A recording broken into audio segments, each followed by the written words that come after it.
Bem, dando sequência então nas nossas aulas aqui de funções, vamos falar agora sobre a função exponencial. A função exponencial é algo do tipo assim: f de x é igual a elevado a x, ok? Onde a é um número que pertence aos reais, tá? A tem que ser maior que zero e o a tem que ser diferente de 1, ok? Então, se o a é maior que zero e o a é diferente de 1, vale essa função aqui que a gente chama de exponencial. Onde que nós vamos ver esse tipo de função na vida real? Em um lugar muito legal chamado juros compostos. Então, lá nos juros compostos, o que acontece? Você aplica um dinheiro e você vai ter no final de um tempo lá um valor, né? Que você obteve com os juros. Então, esse valor é chamado de montante. Vamos representar pela letra M. E o valor aplicado pela letra A. E aí, o montante é a aplicação vezes 1 mais a taxa de juros, que eu vou chamar aqui de TX. E esse 1 mais a taxa de juros está elevado ao tempo. O tempo que o dinheiro vai ficar aplicado. Então, assim como a função que eu mostrei aqui, f de x é igual a elevado a x, eu tenho aqui, no caso dos juros compostos, um número que é 1 mais tx elevado a t. Então, tanto aqui quanto aqui, a variável está no expoente. Então, é chamada função exponencial. Eu vou usar o exemplo dos juros compostos para mostrar como essa função aumenta rapidamente, para ficar claro aí para todo mundo e claro que todo mundo está interessado em saber que o dinheiro vai aumentar rapidamente, né? Quando a gente fizer uma aplicação. Então vamos fazer aqui um exemplo fictício de aplicação de juros compostos para ver a questão da função exponencial. Então vamos supor que eu tenho R$200 para aplicar. Então minha aplicação vai ser R$200. E eu vou aplicar uma taxa de 100%. Pense numa taxa boa, tá? 100%, ou seja, todo mês meu dinheiro dobra, tá? Isso não existe na vida real, tá? Nunca vai existir uma taxa dessa em nenhum lugar que você vai aplicar. Todo mês seu dinheiro dobra. O dinheiro vai dobrar depois de anos, ok? Mas esse exemplo fictício, a taxa é de 100%. Todo mês o dinheiro dobra. Então vamos calcular o montante depois de 5 meses, ok? Vamos deixar um tempo aqui de 5 meses. Vamos deixar claro aqui que a taxa de juros é 100% ao mês. Então vamos fazer uma tabela aqui, mostrando como o meu dinheiro está aumentando, ok? Eu tenho tempo e tempo montante. Então quando o meu tempo é zero, eu não tive nenhum juros ainda, né? Então o meu montante vai ser igual ao valor aplicado. Por quê? Vai ser a aplicação vezes 1 mais a taxa. Essa taxa aqui, ela tem que ser convertida para decimal, não pode ser em porcentagem. Então, a taxa em porcentagem é 100%, então é 100 dividido por 100, tá? Que dá 1. Então aqui vai ficar 1 mais 1, tá? 1 está aqui e a taxa está aqui. Então fica 1 mais 1. Elevado ao tempo. Meu tempo é zero aqui. Bom, entre o parênteses aqui vai dar 2, elevado a zero, dá 1. Então vai ficar 200 vezes 1, que é 200. Então, no momento que eu estou aplicando meu dinheiro, não rendeu nada ainda. Depois que passar um mês, eu vou ter 200 vezes. Aqui sempre vai dar 2, tá? O parêntese aqui. Então vai ficar 2 elevado a 1. Então vai dar 200 vezes 2. 2 elevado a 1 dá 2. 200 vezes 2, 400. Como foi dito no início, o dinheiro dobra todo mês. Aí no segundo mês vai ter quanto? Vai ter 200 vezes 2 elevado a 2. 2 elevado a 2 dá 4. 200 vezes 4, 800. Veja, ó, daqui para cá dobrou, daqui para cá dobrou de novo. Aí no terceiro mês eu vou ter 200 vezes 2 elevado a 3. 2 elevado a 3 dá 8. 8 vezes 200, 1.600. Quarto mês eu vou ter 200 vezes 2 elevado a 4. 2 elevado dá 16. 16 vezes 200 dá 3.200. E no último mês aqui, no quinto mês, eu vou ter 200 vezes 2 elevado a 5, que vai dar 2 elevado a 5 dá 32. 32 vezes 200, 6.400. Ok? Então veja, eu peguei meu dinheiro, apliquei R$ 200, a taxa de 100% ao mês. Depois de 5 meses, chegou aonde? Chegou em 6.400. Então, ó, dobrou, dobrou, dobrou, dobrou, dobrou. Tá? Começou em 200, dobrou para 400, dobrou para 800, dobrou para 1.600, dobrou para 3.200 e dobrou para 6.400. Como eu já disse, não existe nenhum lugar que você vai aplicar o seu dinheiro com uma taxa de juros dessa. Isso aqui é só esse exemplo aqui. Não se iluda achando que você vai ficar rico assim. Fácil. Agora vamos ver como ficaria o gráfico dessa função aqui do dinheiro aplicado. Eu vou ter um plano cartesiano, como eu tenho em todos os casos, e vou plotar o meu montante em função do tempo. Ok? Então, o montante é a função exponencial e a variável é o tempo. Vamos lá, vamos fazer isso no plano cartesiano. Então, aqui nesse caso, eu tenho o quê? No eixo vertical aqui eu tenho o montante e no eixo horizontal o tempo. Ok? E vamos ver o seguinte. Na minha tabela, quando eu estava no comecinho, quando eu tinha aplicado, né, não passou nenhum mês ainda, eu tinha R$ 200. Então, eixo vertical 200, horizontal 0. Então, nós estamos no ponto 0, 200. Aí quando passou o primeiro mês, eu rendi, né? Então foi de 200 para 400. Então, tô aqui, ó, entre o 200 e o 600 vai dar 400 aqui, né? E no mês 1. Então eu tô no primeiro ponto aqui. Seguindo com isso, eu vou estar agora no próximo ponto, eu vou estar no mês 2. No mês 2 rendeu para R$ 800. Então para R$ 800 tá aqui, ó, entre 600 e 1.000. Tá 800 aqui. Nós temos outro ponto aqui. No próximo mês, de 800 foi para 1.600. 1.600 vai estar aqui entre 1.800 e 1.400. Então temos um ponto aqui. No quarto mês foi para 3.200. Então 3.200 vai estar nesse ponto aqui. E no último mês rendeu para 6.400. Então, está aqui no quinto mês, né? E 6.400. Está aqui o último ponto. Então, olha como o dinheiro está aumentando rápido aqui. No começo ele aumenta mais devagar, mas depois ele dá uma aumentada muito rápida. Eu começo aqui em 200 e vou lá para 6.400 em 5 meses. Então, o formato da função vai ficar assim.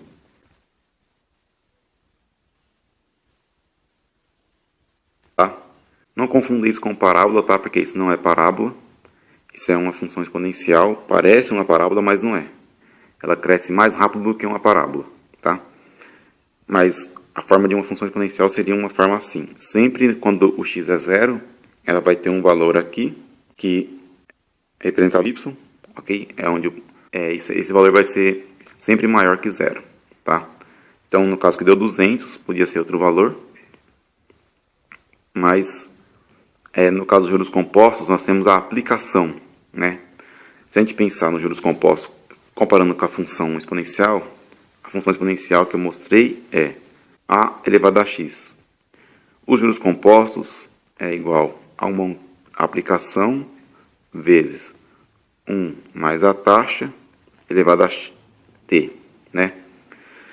Então, o que acontece? A função exponencial real aqui seria só essa parte aqui, tá? Em que o parêntese seria o número a, né? A seria 1 mais a taxa, e a variável x seria o tempo. Esse valor que está na frente aqui, ó, é uma constante que multiplicou a função. Então, essa minha constante é 200, então eu cruzei o eixo aqui em 200. Por que eu estou falando isso? Porque se você for nos livros e não tiver o exemplo dos juros compostos, você vai ver todas as funções exponenciais cruzando o eixo vertical no ponto 1 e não no ponto 200 igual está aqui, tá? Então, repare que a função exponencial, como mostrado aqui, não tem um número na frente dela multiplicando aqui. Se não tem, então vai dar no ponto 0 a elevado a 0, e pelas condições que nós vimos do a, que é maior que 0 e diferente de 1, então vai dar 1, sempre esse número elevado a 0. Tá? Mas o que eu queria mostrar é, logo com um exemplo, a função exponencial e a utilidade dela, tá? Vamos ver agora gráfico de função exponencial do tipo f de x igual a elevado a x para mostrar a função mesmo, e não uma aplicação como nesse caso aqui. Então vamos ver os exemplos. F de x igual a 3 elevado a x. E vamos ver o exemplo f de x igual a meio elevado a x. Vamos fazer aqui a tabela. X, f de x. Mesma coisa aqui. Tabela x e f de x. Vamos pegar aqui para o x menos 2. Pegar menos 1, 0, 1, 2 e 3. Tá? Nos dois casos aqui. Então aqui também vai ser menos 2, menos 1, 0, 1, 2 e 3. Vamos calcular os valores de f. No primeiro caso aqui, então vai ficar assim. 3 elevado a menos 2, 3 elevado a menos 1, 3 elevado a 0. Vamos ter 3 elevado a 1, 3 elevado a 2, 3 elevado a 3. Quanto que dá esses valores aqui? Bom, quando eu tenho um expoente negativo, isso vai ficar assim, 1 sobre 3 elevado a 2. Certo? Isso é o que dá quando o expoente é negativo. Então, na verdade, isso aqui é 1, 3 elevado a 2. Então, 3 elevado a 2 é 9, então dá 1 nono. A de baixo também vai ficar 1 sobre 3 elevado a 1. Então, vai ficar 1 terço. A de baixo aqui vai dar 3 elevado a 0, que dá 1. A próxima dá 3 elevado a 1, que dá 3. A próxima 3 ao quadrado dá 9. E a última 3 elevado a 3 dá 27. No próximo caso aqui, a função f de x igual a meio elevado a x. Então, primeiro caso, vai ficar meio elevado a menos 2.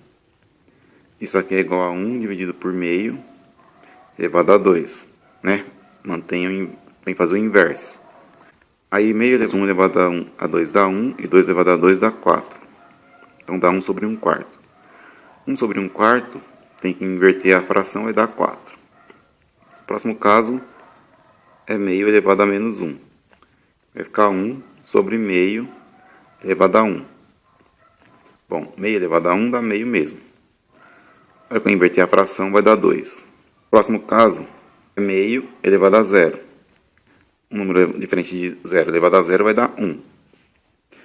O outro caso é meio elevado a 1. Número elevado a 1 dá ele mesmo.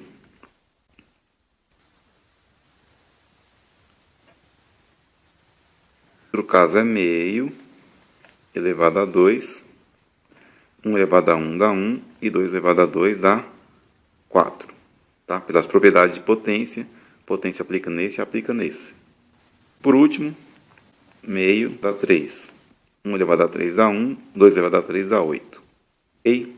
Então, o que é o ponto que é importante aqui? Se eu pegar a função f de x igual 3 elevado a x. O que aconteceu? Quando eu aumentei o x aqui, de menos 2 fui até 3, a função foi de 1 nono até 27, certo? Ou seja, se o x aumenta, a função também aumenta. Então, ela é crescente, certo? Agora, outro caso aqui, se eu pegar a função f de x igual a meio elevado a x, o que aconteceu? Se eu analisar os valores aqui, meu x aumentou de menos 2 até 3, e a função diminuiu. Ela começou em 4, caiu para 2, caiu para 1, caiu para meio, e assim por diante. Então, nesse sentido aqui, o que aconteceu com y? Diminuiu. De 4 foi para 2, de 2 foi para 1, de 1 foi para meio, de meio foi para 1 quarto, de 1 quarto foi para 1 oitavo. Sempre diminuindo. Então, essa função ela é decrescente. Então, essa característica da função exponencial. Aquele número a vai determinar se ela é crescente ou decrescente. No primeiro caso, a era igual a 3. O que deu? Deu crescente.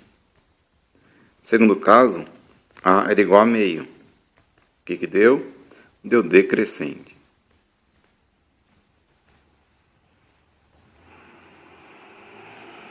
O que a gente pode resumir da seguinte forma. A função exponencial ela vai ser do tipo a elevado a x, que é crescente se a é maior que 1. Se o a está entre 0 e 1. Ok? Então, se a é maior que 1, crescente, se a é entre 0 e 1, decrescente. Tá? Então, como ela tem que ser maior que 0, aqui está apenas maior, não está maior ou igual. Como ela tem que ser diferente de 1, o a tem que ser diferente de 1, então aqui também está só menor, não está menor ou igual. Certo?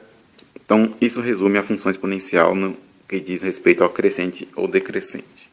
Isso vai ser importante saber se ela é crescente ou decrescente para avaliar como a gente olha para uma inequação ou para uma equação. Tá? Então, resumidamente, a gente poderia olhar agora os gráficos das funções do caso crescente e decrescente. Nós vamos ver da seguinte forma. Quando a é maior que 0, que é o caso da direita, a função vai crescer dessa forma aqui. E quando a está entre 0 e 1, ela vai decrescer, então, dessa forma aqui. Ok? Pontos importantes aqui. Ela sempre vai cruzar o eixo x aqui em 1. Então, aqui também vale 1, apesar de estar em escalas diferentes. Tá? Não tem nenhum número multiplicando o a na frente aqui, né? Então, vai dar 1. No caso lá dos juros compostos, deu 200, porque tinha 200 multiplicando o a. Então, vai dar 1. Outra coisa, que ela nunca cruza o eixo x. Ok? Veja que ela está sempre acima do eixo x, ela nunca cruza o eixo x. Ela vai quase chegando na x, mas cruzar, ela realmente não cruza. Ok? Então, esse é outro ponto importante que a função exponencial tem. Então, está aí a questão de gráficos da função exponencial, uma aplicação que nós vimos os juros compostos, né? E agora nós vamos ver a questão de domínio e imagem. Bom, essa função ela não tem nenhuma restrição. Ela não tem raiz, não tem fração, não tem logaritmo, não tem nada aqui que restringe os valores de x. X pode estar assumindo qualquer valor aí dos números reais. Se o x assumir qualquer valor dos números reais, então o domínio da função é igual aos números reais. E a imagem, hein?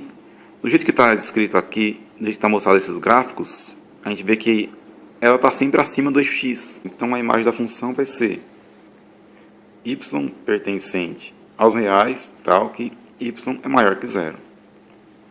Ok? Todo valor maior que 0 dessa função, ela, dos números reais, aliás, ela pode assumir. Então, está aqui o domínio e imagem dessa função. Então, essa foi a aula sobre função exponencial, mostrando como que ela pode ser crescente ou decrescente, as questões aí de domínio e imagem da função, e aí, agora nós vamos ver equações e inequações exponenciais, tá? Mas isso vai ficar para a próxima aula. Um abraço para vocês aí, quem curtiu a aula dá um like, e não perca as próximas aulas aí sobre equações e inequações exponenciais.